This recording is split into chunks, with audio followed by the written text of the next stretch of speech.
Assalamualaikum warahmatullahi wabarakatuh. Perkenalkan, nama saya Muhammad Hidayatul Rizki dengan NIM 23010211112.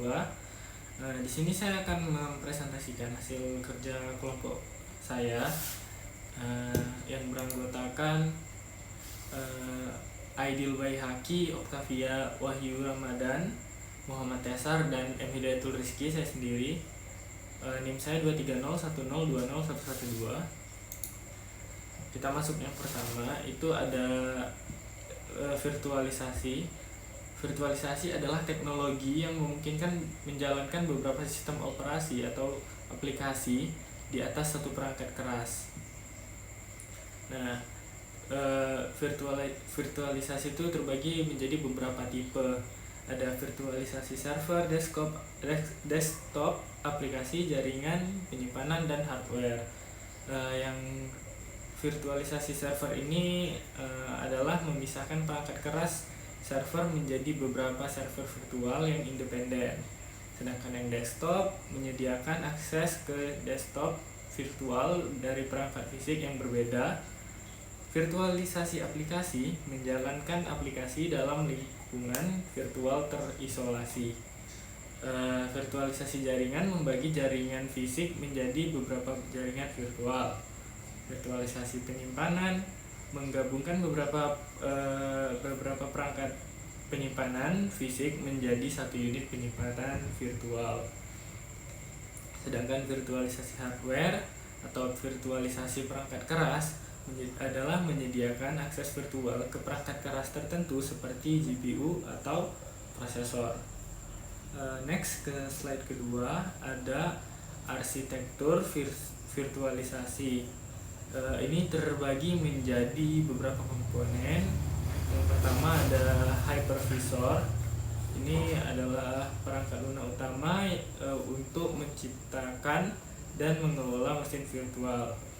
Hypervisor sendiri terbagi menjadi dua. Yang tipe 1 ini bare metal, yang artinya beroperasi langsung di atas perangkat keras. Contoh VMware, XE, Microsoft Hyper-V atau Hyper-5. Sedangkan tipe yang kedua adalah hosted, berjalan di atas sistem operasi host. Contoh VMware, Workstation, dan VirtualBox. Yang kedua ada host machine. Mesin fisik tempat mesin fisik tempat hypervisor dijalankan.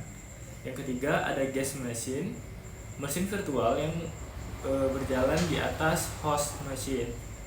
Yang keempat, virtual machine monitor atau disingkat dengan VMM. Ini adalah gunanya adalah untuk mengelola interaksi antara perangkat keras dan mesin virtual. Next, slide ketiga, ada virtualisasi di sistem operasi. Virtualisasi pada sistem operasi melibatkan penggunaan sistem operasi host untuk menjalankan beberapa sistem operasi guest atau aplikasi secara bersamaan. Contoh penerapannya, yang A, containerization, menggunakan kontainer seperti Docker untuk menjalankan aplikasi dalam lingkungan terisolasi tanpa memerlukan OS lengkap. Yang B, disingkat dengan KVM atau KVM, yang artinya adalah kernel virtual machine. Ini adalah modul virtualisasi di Linux yang memungkinkan penggunaan kernel sebagai hypervisor. Next, slide keempat, ada instalisasi dan konfigurasi mesin virtual.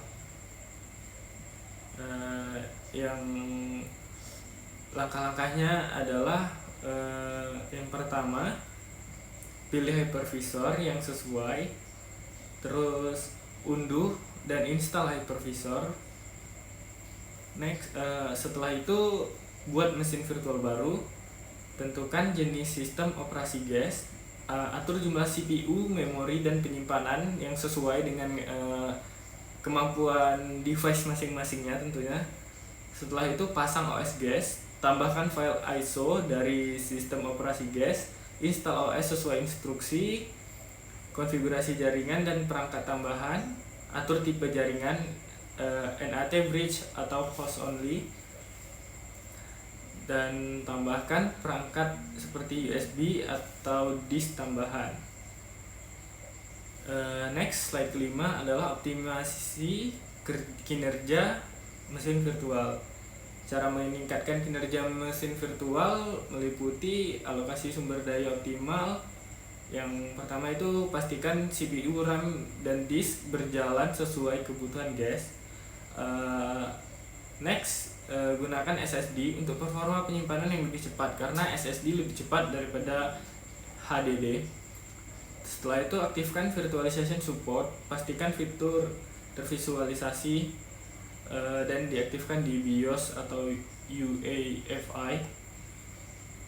Next, gunakan tools driver tambahan seperti VMware Tools atau VirtualBox, Guest Edition, dan lain-lain untuk integrasi yang lebih baik. Next, monitor kinerja. Gunakan alat seperti top, HTOP, atau manager hypervisor untuk memantau kinerja.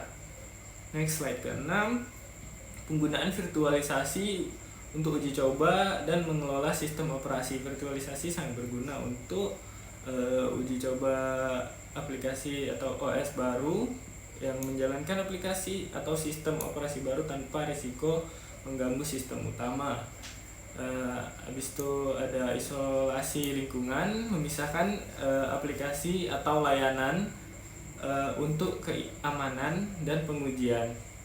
Setelah itu ada simulasi infrastruktur jaringan yang membangun jaringan virtual untuk pengujian sebelum implementasi di lingkungan nyata.